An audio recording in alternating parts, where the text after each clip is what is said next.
नमस्कार दोस्तों। अगर आप अपने बच्चे का केंद्रीय विद्यालय में एडमिशन करवाना चाहते हो और समझ नहीं आ रहा कि ऑनलाइन फॉर्म कैसे फिल करें, तो आज की वीडियो आपके लिए बहुत ही इंपॉर्टेंट होने वाली है। क्योंकि इस वीडियो में मैं आपको step by step complete process बताने वाला हूँ। फॉर्म कैसे फिल करना है, कौन-कौन से डॉक्यूमेंट्स लगेंगे और कौन सी मिस्टेक्स बिल्कुल भी नहीं करनी है। तो वीडियो को बिल्कुल एंड तक ज़रूर देखिए ताकि आपका फॉर्म एक ही बार में सक्सेसफुली सबमिट हो जाए। तो चलिए शुरू करते हैं इस वीडियो को। तो सबसे पहले हमें अपने क्रोम ब्राउज़र पर आ जाना है और क्रोम ब्राउज़र पे हमें सर्च करना है केवीएस संगठन। वैसे तो यहाँ पर बहुत सारे लिंक आपको यहाँ पर मिल जाएँगे, लेकिन हमें जो है केवीएस संगठन जैसे ही हम लिखेंगे उसके बाद उसको एंटर कर देना है। एंटर करने के बाद में जो हमारा पहला जो लिंक मिलेगा केंद्रीय विद्यालय संगठन का, इस पर जाके हमें क्लिक कर देना है। क्लिक करने के बाद में देखिए दोस्तों, हमारे सामने केंद्रीय विद्यालय संगठन की जो ऑफ़िशियल वेबसाइट है वो ओपन हो चुकी है। उसके बाद हमें थोड़ा-सा स्क्रॉल डाउन करना है। स्क्रॉल डाउन करने के बाद में हमें जहाँ पर अपडेटिंग का ये ऑप्शन दिया हुआ है ना, अपडेटिंग में ही हमें बहुत सारे लिंक जो है मिल जाएँगे। तो इसमें हमें जो है online registration for admission to Balvatika and class 1 for the session 2026-27 हमें इस वाले लिंक पर क्लिक करना है। क्लिक करने के बाद में ये हमें एक्सटर्नल वेबसाइट पर ले जाएगा। इस पर हमें ओके करना है। ओके करने के बाद में ये हमारा जो है रजिस्ट्रेशन पोर्टल जो है ओपन हो चुका है। इसमें हमें कुछ ऑप्शंस दिए हुए हैं, लेकिन हमें इन ऑप्शंस को छोड़कर जो है, हाँ, अगर आप कुछ इन्फॉर्मेशन पढ़ना चाहते हैं तो ये 2 इन्फॉर्मेशन यहाँ पर लिखी हुई है जिसको आप पढ़ सकते हो। ठीक है? इसके बाद हमें लॉगिन और रजिस्टर ये 2 ऑप्शन मिलेंगे, लेकिन हमें लॉगिन करने से पहले अपने आप को बच्चे को जो है रजिस्टर करना है। तो रजिस्ट्रेशन के लिए हम रजिस्टर पर क्लिक करेंगे। तो दोस्तों, न्यू रजिस्ट्रेशन के लिए हमें ये जो स्टेप्स हैं, ये हमें पूरे फॉलो करने हैं और इन्हीं स्टेप्स को हमें भरना भी है। तो उसके बाद में हम इस वाले चेक बॉक्स पर क्लिक करेंगे जिसमें I have read all the instructions जो है इस पे क्लिक करेंगे। क्लिक करने के बाद में हमें चाइल्ड इन्फॉर्मेशन भरने के लिए जो है कॉलम्स हमारे सामने आ जाएँगे। तो सबसे पहले हम कौन-सी क्लास के लिए फॉर्म फिल कर रहे हैं, यहाँ पर हम क्लिक करेंगे तो हमारे सामने बाल वाटिका 1, 2, 3 और क्लास फर्स्ट। तो जैसे हमारे पास जो बच्चे का एडमिशन के लिए फॉर्म जो है वो क्लास फर्स्ट के लिए आया है, तो क्लास फर्स्ट पर हम क्लिक करेंगे। क्लिक करने के बाद में यहाँ पर बच्चे का नाम डालेंगे। यहाँ पर जो है बच्चे का फर्स्ट नेम डालना है। अगर आपके बच्चे के बर्थ सर्टिफ़िकेट में बच्चे के नाम में मिडल नेम और या लास्ट नेम है, तो वो भी आपको फ़िल करना है। ये जितनी भी डिटेल भरी जाएगी एज़ पर बर्थ सर्टिफ़िकेट ही आपको भरना है। तो हमारे केस में सिर्फ़ फर्स्ट नेम है, उसके बाद मिडल नेम और लास्ट नेम नहीं है, तो हम आगे बढ़ेंगे।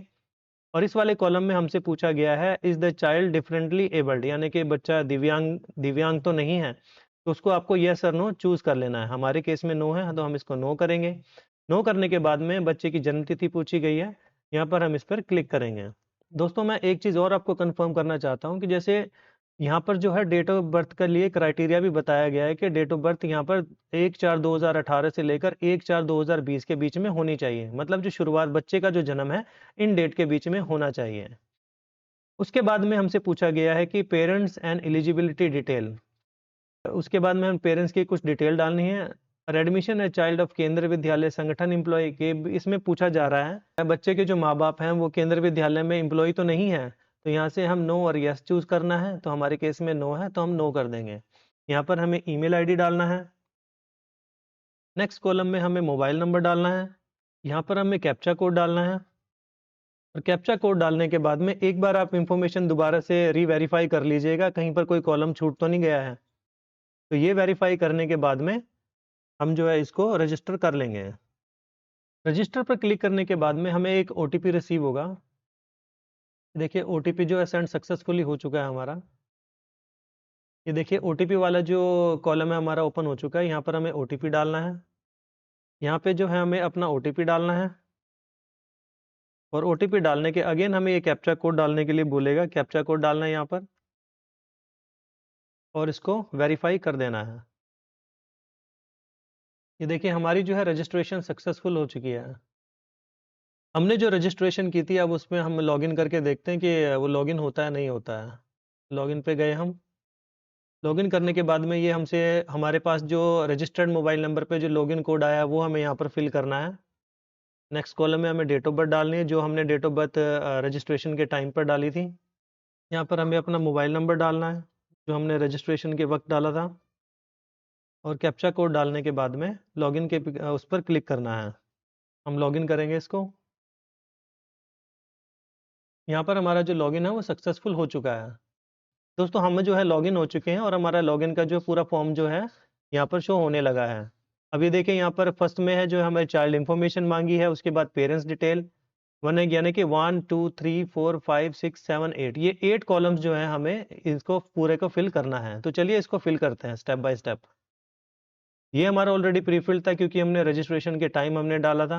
अब यहाँ पर हमें जन्म प्रमाण पत्र संख्या यानी सर्टिफिकेट नंबर डालना है। यहाँ पर बर्थ सर्टिफिकेट नंबर, आपके जो डेट ऑफ बर्थ सर्टिफिकेट होगा वहीं पर ही रजिस्ट्रेशन नंबर लिखा रहेगा, उसी को ही आपने यहाँ पर एंटर करना है। और ये जो बर्थ सर्टिफिकेट नंबर है प्लीज ये बिल्कुल एक्यूरेट डालिएगा कि अगर ये बर्थ सर्टिफिकेट, क्योंकि आगे ये वेरीफाई होएगा, अगर ये गलत होगा तो रजिस्ट्रेशन जो है आपकी वो कैंसिल भी हो सकती है। यहाँ पर बच्चे का आधार नंबर डालना है। उसके बाद में यहाँ पर मदर टंग पूछी गई है कि आप कौन सी लैंग्वेज बोलते हैं, तो यहाँ पर हम हिंदी कर देंगे। और इस कॉलम में whether child of KVS employ, हमारे मतलब माता पिता जो हैं केवीएस एम्प्लॉय तो नहीं है, वो हमने नो किया हुआ है। दिव्यांगजन तो नहीं है, वो भी हमारा नो है। उसके बाद में यहाँ पर जेंडर पूछा गया है बच्चे का, तो मेल है फीमेल है थर्ड जेंडर है वो आपको फिल करना है, हम यहाँ पर मेल कर देंगे। मेल करने के बाद में यहाँ पर ब्लड ग्रुप पूछा गया है। सबसे पहले हमें फैमिली इनकम ग्रुप चूज करना है। हमारा जो ओबीसी नॉन क्रीमी लेयर है, यहाँ पर सर्टिफिकेट नंबर डालना है कास्ट सर्टिफिकेट का। यहाँ पर सर्टिफिकेट इशूइंग अथॉरिटी कौन है, तहसीलदार ने है या मजिस्ट्रेट ने किया, उसको यहाँ पर मेंशन करना है। और सर्टिफिकेट डेट ऑफ इशू, हमें जो सर्टिफिकेट है कौन सी डेट को इशू हुआ है उसकी यहाँ पर डेट डालनी है। सेव एंड कंटिन्यू पर क्लिक कर देना है। हमारा जो डेटा है यहाँ पर सेव हो चुका है। अब हम नेक्स्ट कॉलम पर आ चुके हैं जिसमें हमें पेरेंट्स डिटेल पूछी जा रही है। दोस्तों पेरेंट्स डिटेल में सबसे पहले जो है यहाँ पर जो क्वेश्चन पूछा गया है, are you a single parents, कि आप सिंगल पेरेंट्स हैं, फादर मदर में से किसी की डेथ हो गई है या वो अलग हो गए हैं, बच्चा जो है फादर के साथ है या मदर के साथ है, वो आपको यहाँ पर मेंशन करना है। हमारे केस में दोनों ही पेरेंट्स के साथ में बच्चा रह रहा है तो उसको हमने नो कर दिया है। सबसे पहले यहाँ पर माता का विवरण यानी कि मदर्स डिटेल पूछी गई है, जहाँ पर हमने टाइटल जो है वो चूज कर लिया है। उसके बाद में जो मदर है उनका हमने नाम यहाँ पर मेंशन कर दिया है। उनकी नेशनैलिटी इंडियन है या अदर अदर है उसको हमने मेंशन कर दिया। यहाँ पर इंडियन है तो इंडियन डाल दिया है। कंट्री ऑफ रेजिडेंस, किस कंट्री में आप रह रहे हैं उसको हमने सिलेक्ट करना है। हमारे केस में इंडिया, तो हमने इंडिया चूज कर लिया है। उसके बाद में स्टेट ऑफ रेजिडेंस, किस स्टेट में जो है आप रह रहे हैं प्रेजेंटली, तो उसको हमने चूज कर लिया है। यहाँ पर हमारे केस में चंडीगढ़, हमने चंडीगढ़ चूज कर लिया है। और उस स्टेट में किस सिटी में आप रह रहे हैं, मतलब जिस भी स्टेट में आप रह रहे हैं उसके किस सिटी में आप रह रहे हैं वो हमें यहाँ पर टाइप करना है। उसके बाद मदर का जो करंट रेजिडेंशियल एड्रेस है वो हमने यहाँ पर मेंशन कर दिया है। एरिया का पिन कोड है वो हमने यहाँ पर डाल दिया है। उसके बाद में हमसे पूछा गया है want to copy mother's residential address to autofill father's residential address, मतलब कि जो मदर का जो प्रेजेंट एड्रेस है वही एड्रेस आपके फादर में आप लाना चाहते हैं, तो हमने यस कर दिया यहाँ पर। उसके बाद में हमने यहाँ पर मोबाइल नंबर डाल दिया। ईमेल आईडी हमारा प्रीफिल्ड था वो हमने डाल दिया। मदर की जो क्वालिफिकेशन है वो हमने यहाँ पर डाल दी है। यहाँ पर पूछा गया है कि मदर जो है are you a government employ, तो वो गवर्नमेंट एम्प्लॉय नहीं है तो हमने नो कर दिया है यहाँ पर। उसके बाद में ऑक्यूपेशन पूछा गया है कि मदर जो है वो कुछ करते हैं, तो हमारे केस में जो हाउस वाइफ है तो हमने यहाँ पर नॉट वर्किंग कर दिया है। नॉट वर्किंग करने के बाद में ऑर्गेनाइजेशन पर नॉट एप्लीकेबल आ जाता है, डेजिग्नेशन पर भी नॉट एप्लीकेबल आ जाता है। यहाँ पर एनुअल इनकम पूछी गई है, तो यहाँ पर मदर की जो इनकम कुछ, क्योंकि हाउस वाइफ है तो वो कुछ करते नहीं है, तो यहाँ पर नो इनकम हमने कर दिया है। उसके बाद में यहाँ पर फादर्स की डिटेल पूछी गई है। फादर की डिटेल में हम यहाँ पर मिस्टर है लेट है वो चूज करेंगे। यहाँ से हमने मिस्टर चूज कर लिया, यहाँ पर फादर का नाम डाल देंगे। यहाँ पर जो नेशनैलिटी है इंडियन आ गई है, हमारी कंट्री ऑफ रेजिडेंस है वो भी इंडियन आ चुका है हमारा। और जो हमने मदर का जो एड्रेस हमने डाला था वही एड्रेस जो है हमारा फादर के उसमें भी कॉपी हो चुका है। अब यहाँ से हमसे पूछा गया want to copy father's residential address to autofill mother's residential address, यानी कि फादर का जो एड्रेस है आप वो मदर के उसमें करना चाहते हैं या फिर मदर वाला जो एड्रेस है फादर के उसमें डालना चाहते हैं। तो हमने मदर वाले उसमें हमने यस किया था, तो हम उसको यस ही रहने देंगे और इस पर हम यहाँ पर नो कर देंगे। उसके बाद में यहाँ पर अगेन हमसे मोबाइल नंबर पूछा गया, यहाँ पर मोबाइल नंबर डालेंगे। यहाँ पर ईमेल आईडी ऑटोफिल है, यहाँ पर हाईएस्ट क्वालिफिकेशन पूछी गई है वो हम भर देंगे यहाँ पर और इसको नो कर देंगे। दोस्तों यहाँ पर हमसे ऑक्यूपेशन पूछा गया है। ऑक्यूपेशन में आपको जो भी आपका ऑक्यूपेशन है, वो आपको फ़िल करना है। हमारे केस में प्राइवेट सेक्टर है, तो वो हमने चूज़ कर लिया है। यहाँ पर ऑर्गेनाइज़ेशन डालनी है कि किस ऑर्गेनाइज़ेशन के साथ में आप काम कर रहे हैं। यहाँ पर ऑर्गेनाइज़ेशन का नाम डालना है, वो हम यहाँ पर डाल दिया हमने। यहाँ पर डेज़िग्नेशन डालनी है, वो हमने डाल दिया है और यहाँ पर एनुअल इनकम आपसे पूछी गई है, वो आपको यहाँ से सिलेक्ट करनी है। हमारे केस में अप टू 2.5 लाख है, वो हमने चूज़ कर लिया है और इसको हम सेव एंड कंटिन्यू कर देंगे। दोस्तों यहाँ पर थर्ड कॉलम में हमसे पूछा गया please fill the details of child sibling if there are no sibling you can skip this step. मतलब अगर आपके दो बच्चे हैं, दोनों बच्चों में से कोई भी बच्चा केवी में पढ़ता है तो उसकी हमने डिटेल यहाँ पर मेंशन करनी है। अगर बच्चा पढ़ता है तो ऐड डिटेल पर जाना है, अगर बच्चा नहीं पढ़ता है तो यहाँ पर कंटिन्यू पर क्लिक कर देना है। हमारे केस में फ्रेश एडमिशन है, मतलब कोई भी भाई बहन जो केवी में नहीं है, तो हम यहाँ पर कंटिन्यू कर देंगे। कंटिन्यू करने के बाद में यहाँ पर चॉइस ऑफ स्कूल हमसे पूछा गया है, तो वो स्कूल हमें यहाँ पर चूज़ करने हैं। कुछ यहाँ पर इम्पोर्टेंट इंस्ट्रक्शंस दिए हुए हैं, अगर आप इसको पढ़ना चाहो तो पढ़ लीजिए, बाकी मैं थोड़ा-थोड़ा आपको ब्रीफ में समझा देता हूँ। अब यहाँ पर जैसे फर्स्ट उसमें पूछा गया choices must be filled sequentially 1, 2, 3 यानी कि ये स्कूल 1, स्कूल 2 और स्कूल 3 में इसी तरीके से हमें भरना है। Next choice unlock only after previous choice is saved. मतलब अगर हम स्कूल फर्स्ट को अगर हम सेव करेंगे उसके बाद ही हमारा जो स्कूल 2 है सिलेक्ट करने के लिए ओपन होगा। Choice 1 can not be removed once saved. मतलब जो हमारी चॉइस है स्कूल की, एक बार सेव होने के बाद में वो दोबारा से रिमूव नहीं हो सकती। और इसमें बोला गया removal must be in reverse order. तो चलिए हम जो चॉइसेस है वो फिल करते हैं। सबसे पहले हम सिलेक्ट स्कूल 1 पे जाएंगे। यहाँ पर पूछा गया सिलेक्ट स्टेट, इस पर हम क्लिक करेंगे। हमारे केस में चंडीगढ़, हमने चंडीगढ़ कर लिया। उसके बाद में विद्यालय का नाम चूज़ करना है हमने। विद्यालय के नाम में हमने सबसे पहले रीबीआरडी को चूज़ कर लिया है यहाँ पर। यहाँ पर दोस्तों पूछा गया distance of school from residence in kilometres. यहाँ पर जैसे 5 किलोमीटर से कम या बराबर, या तो 5 किलोमीटर होना चाहिए, 5 किलोमीटर्स के अंदर होना चाहिए यहाँ पर फर्स्ट उसमें, और दूसरा जो है मोर देन 5 किलोमीटर्स। हमारे केस में जो है हमारा जो स्कूल है 5 किलोमीटर के अंदर है, तो हम इसको क्लिक करेंगे। दोस्तों ये कॉलम बहुत ही इंपॉर्टेंट कॉलम है। ये बेसिकली गवर्नमेंट जो जॉब करते हैं उनके लिए है, लेकिन हमारे केस में हमारे जो पेरेंट्स हैं वो प्राइवेट सेक्टर में हैं, तो इसमें ऑलरेडी यहाँ पर एक कैटेगरी चूज़ हो गई है, कैटेगरी 5। उसके बाद में हम यहाँ पर सेव एंड कंटिन्यू पे जाएँगे। हमारी फर्स्ट कैटेगरी जो है वो यहाँ पर सिलेक्ट हो गई है। अब सेकंड कैटेगरी पे हम जाएँगे। उसके बाद हमें स्कूल 2 चूज़ करना है। सिलेक्ट स्कूल 2 पे क्लिक किया। उसके बाद में हमें अगेन यहाँ पर स्टेट चूज़ करना है। उसके बाद में विद्यालय का नाम चूज़ करना है यहाँ पे। उसके बाद में अगेन ये सेम इन्फॉर्मेशन हमारे से माँग रहा है, वो हमें फिल करना है यहाँ पे।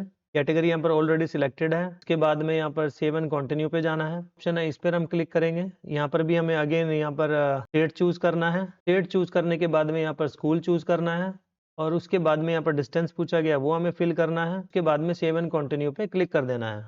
फिफ्थ जो कॉलम है उसमें पूछा गया पेरेंट्स ट्रांसफर डिटेल अगर अवेलेबल हैं। ये मोस्टली गवर्नमेंट जो सर्वेंट होते हैं उनके केसेस में होता है, तो ये हमें फिल करने की भी जरूरत नहीं है। उसके बाद हम सेव एंड कंटिन्यू पर क्लिक करेंगे। उसके बाद में हमारा जो अपलोड डॉक्यूमेंट्स का जो ऑप्शन है वो ओपन हो गया है, जहाँ पर हमें बच्चे के जो डॉक्यूमेंट्स है वो अपलोड करने हैं।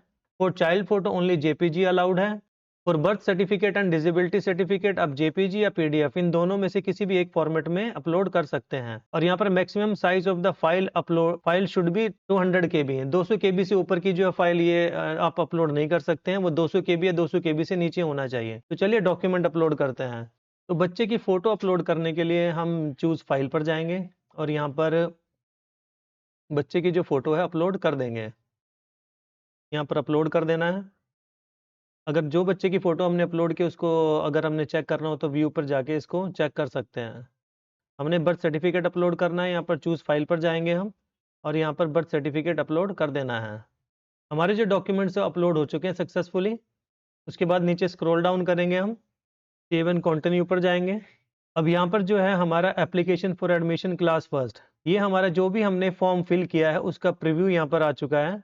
दोस्तों एक चीज़ और मैं आपको यहाँ पर बताना चाहता हूँ। जैसे यहाँ पर document required at admission for choice 1, यहाँ पर जो भी हमने स्कूल भरे हैं उसमें कौन-कौन से डॉक्यूमेंट्स ये लगेंगे, वो डॉक्यूमेंट्स यहाँ पर at the time of admission, ये मतलब जब हमारे बच्चे का जो एडमिशन के लिए डॉक्यूमेंट्स माँगे जाएँगे तो ये डॉक्यूमेंट्स जो हैं ये हमें साथ में लगाना पड़ेगा और वहाँ पर देना पड़ेगा।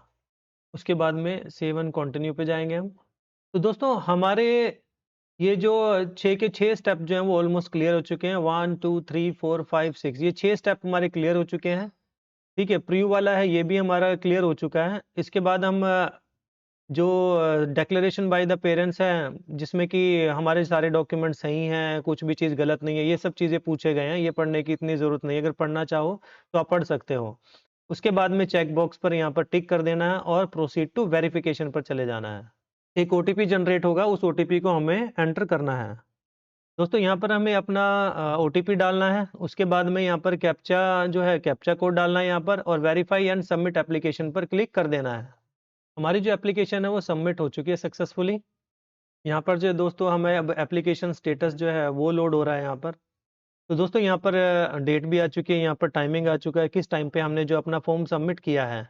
उसके बाद में नीचे यहाँ पर जो 2 ऑप्शन दिए गए हैं, एक दिया हुआ है व्यू सबमिटेड एप्लीकेशन। जो एप्लीकेशन आपने सबमिट की है, उसको अगर आपको चेक करना हो या उसको देखना हो तो यहाँ पर क्लिक करेंगे। अगर आपको लगता है कि आपको एप्लीकेशन कैंसल करनी है अपनी, या आपकी कोई डिटेल है जो आपने गलत भर दी है, तो उसके लिए आप कैंसल एप्लीकेशन यहाँ पर कर सकते हैं।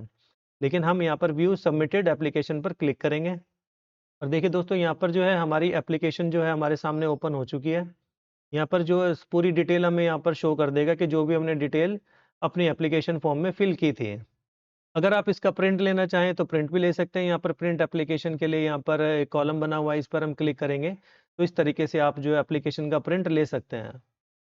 तो दोस्तों उम्मीद करता हूँ कि अब आपको समझ आ गया होगा कि केवीएस का ऑनलाइन फॉर्म कैसे फिल करना है। अगर अब भी आपके मन में कोई डाउट या क्वेश्चन है तो कमेंट करके ज़रूर बताएं, मैं पर्सनली रिप्लाई करूंगा। वीडियो हेल्पफुल लगी हो तो लाइक करें, चैनल को सब्सक्राइब करें और इस वीडियो को उन पेरेंट्स के साथ ज़रूर शेयर करें जो केवी एडमिशन के लिए अप्लाई कर रहे हैं। मिलते हैं नेक्स्ट वीडियो में एक और इम्पोर्टेंट अपडेट के साथ। धन्यवाद।